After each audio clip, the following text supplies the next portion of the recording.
In this video, we're going to talk about custom variables. By the end of this video, you should be able to explain the difference between custom traffic and custom conversion variables. Before we go any further, we need to talk about SPROPs and EVARs. As you work in the industry and discuss custom variables with others, you'll hear them mention SPROPs and EVARs. An SPROP is a custom traffic variable, which we'll talk about later, and an EVAR is a custom conversion variable, which we'll also talk about later. These are just different ways to refer to those custom variables. People call them SPROPs and EVARs for two reasons. The first is because that's what they're actually called in the code. See, an SPROP goes here and an EVAR goes there. The second reason is because for years, that's what they were called in the actual SiteCatalyst interface. Not all that friendly. Thankfully, they changed that, but you still hear people talk about them as SPROPs and EVARs. So, now you know. And that's one to grow on. Now, let's talk about what they actually are.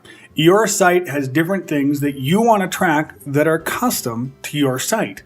These custom variables allow you to do that.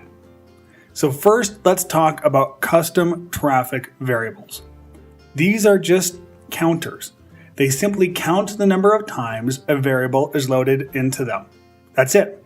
For example, you could use a custom traffic variable to count the number of times search terms are used in your internal search.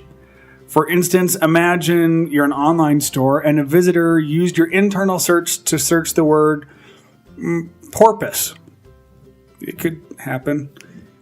If you were using a custom traffic variable to track your internal search, you could see how many times porpoise was searched, as well as any other terms that were used.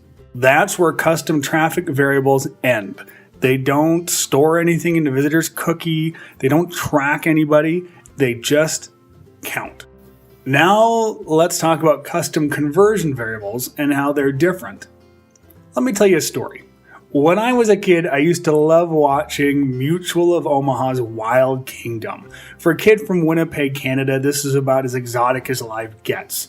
And for those of you too young to know what it was, it's what we had before the Discovery Channel. And we liked it.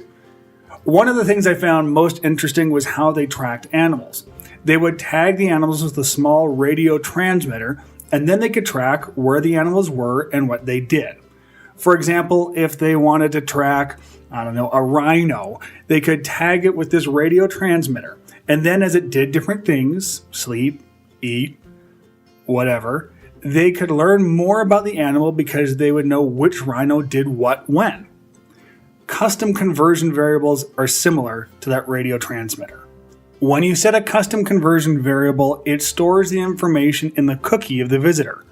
Then, as they complete different events, you can learn more about them. Let's go back to the internal search example. Remember, our custom traffic variable only counted the number of times somebody searched porpoise.